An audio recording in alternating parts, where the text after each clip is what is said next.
I don't know what it is. I don't know if it's a cultural issue or if it's a gender issue, but we have a blatant problem in law enforcement. And you guys just back the blue, right? You sit at your homes and you're all watching your social media. And I back the blue no matter what until it comes time for a call to service or an emergency to your house, right? But not in Clarksdale, Mississippi. In Clarksdale, Mississippi, the cops are too damn busy and inconvenienced to wind up taking your call, or so it seems. Officer Coleman, let's have a conversation about your dedication to service.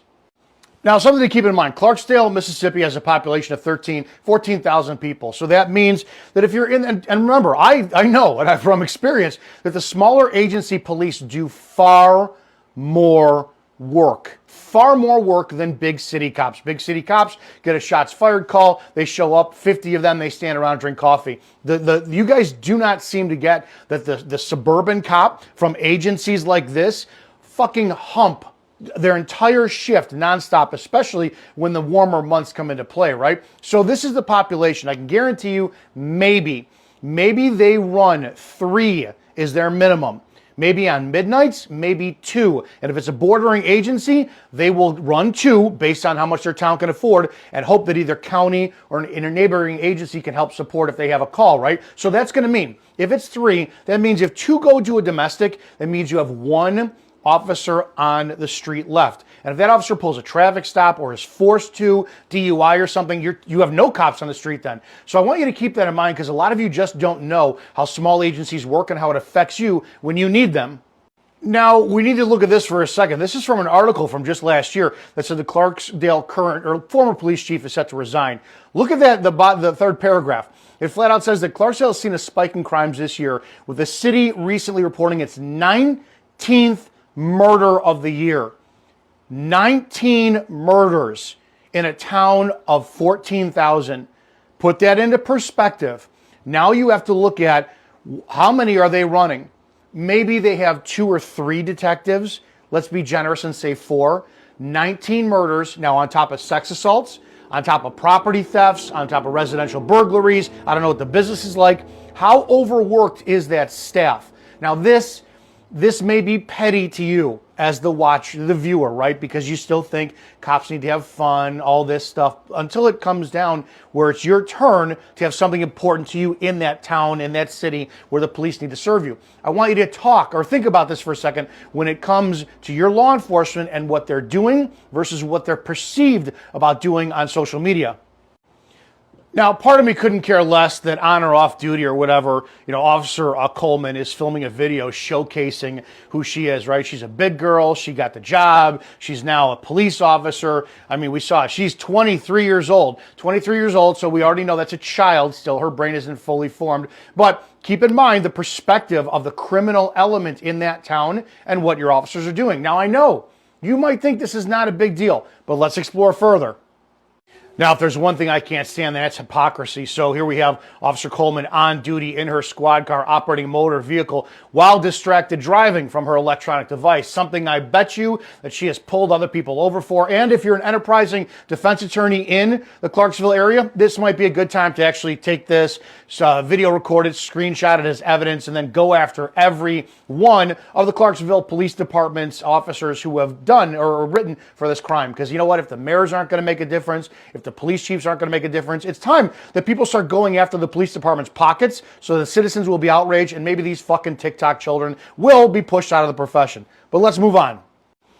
One of my favorite sayings that people hate is perception is reality. And Mayor Espy and Chief Ramirez, I'm going to ask this to both of you. Chief, this falls on your shoulders and you're going to have to answer to the mayor who answers to the people. But if the saying perception is reality has validity, and it does, we know that the person who has a dog barking at 2 o'clock in the morning next door to them while they're trying to sleep and get ready for work, it's a petty bullshit issue to me. It's a petty bullshit to a lot of other people, but it's not a petty issue to them, and it's important to them, and they require the police to actually take the call as an anonymous complainant, go over to the neighbor, knock on the door, and say, hey, your dog's barking outside, shut it up, or I'm going to give you a ticket.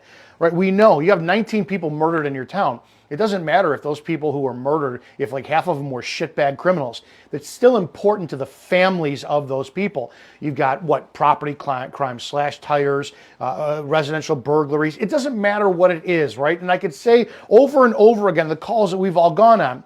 You get You get the person who calls 911 because their neighbor damaged their fence. And you go over, and that fence was 50 years old. It was a chain link, rusted out fence that was being held up by fucking a patch of bladed grass. And a stiff wind could have blew it over, but it was their issue and it was important to them.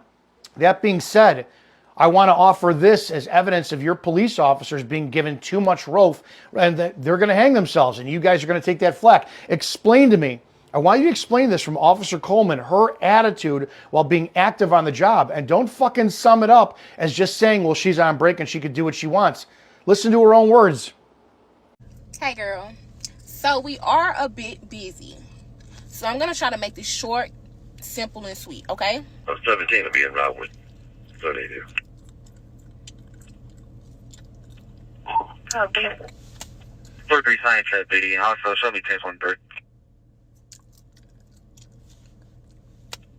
Copy. Okay. Running and cardio should still be one of your main things you need to work on, as well as push-ups, as well as sit-ups, as well as crunches, all the above, mountain climbers, all of that, because you will be doing that.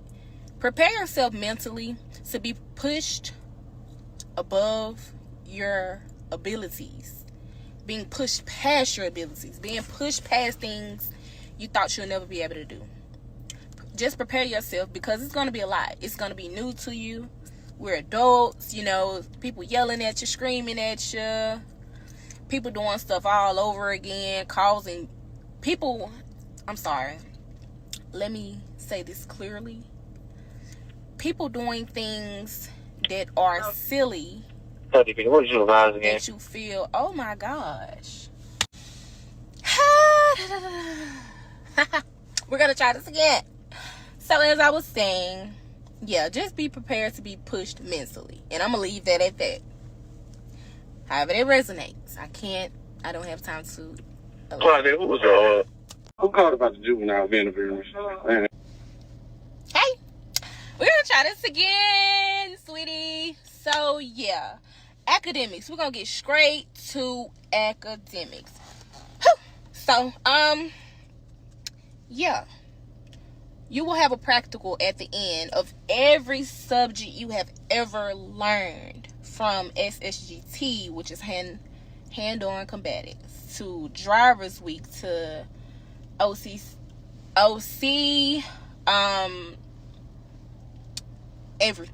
everything under the book.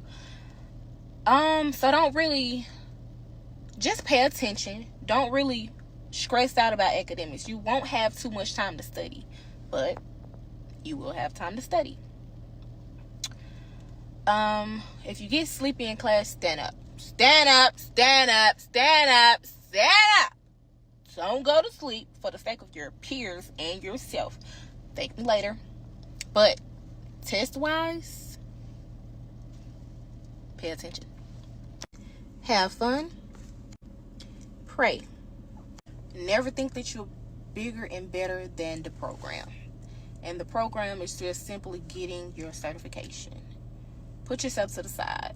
And I'm trying to touch up on that situation when I said adults doing crazy things that you think adults shouldn't do, that will get you in trouble. Mind over matter. Even with your physical and academics. Always remember, mind over matter. Also remember, pain is a temporary thing. You'll get past it. Can't hurt forever. I know you didn't ask me for all of this, but I'm touching on it. If you want to study for things that may be lengthy, rules of the road. Rules of the road. Practice on that. Study that, rather. Yeah. But girl, you got this. You got this. Yeah, I mean, ultimately speaking, Mayor, Chief, what the fuck do your cops do? It blows me away. She did a 3.5-minute video on duty, which probably took her an hour to film and edit and put up online. All while what? She openly admits that calls are holding. So anybody who's ever done this job for a small agency knows, what the fuck was she doing? How many calls were backed up that night? How many pending investigations were on? How many guys were down paper and they just wanted a break and said, hey, can you take the calls while I actually catch up on my paperwork? She clearly showed no interest in being the police that night and more interest in being a social media persona. What would have happened if a citizen interrupted her? You saw her attitude. She was annoyed at the radio traffic, which A, bodes the question, can she be trusted as a backup for other officers when they're screaming for help on the fucking radio? And then as a citizen, if a citizen came across her, is that citizen, are they safe? Or is she going to wind up snapping at them for interrupting her social media time? There are so many issues with this that if you're a cop, you could see. Personally, if you're a coworker of Officer Coleman, I wouldn't fucking trust her for backup any further than I can throw her. It's absolutely disgusting, her display of lack of concern for her job when she openly admits how busy you guys were that night. That being said, Chief and Mayor, I hope you keep the comment section open. I hope you guys are not afraid to discipline somebody for violating your policy because they're black and a female. But I can guarantee you, if we allow this unaddressed behavior to continue in law enforcement, under the heading of 30 by 30 or DEI, the citizens, like the ones who are in Clarksdale, Mississippi, are going to suffer. And those are the ones who are going to wind up reaping the benefits of shit cops out there. This agenda is going to destroy America. And we're seeing it happen right now in Clarksdale, Mississippi.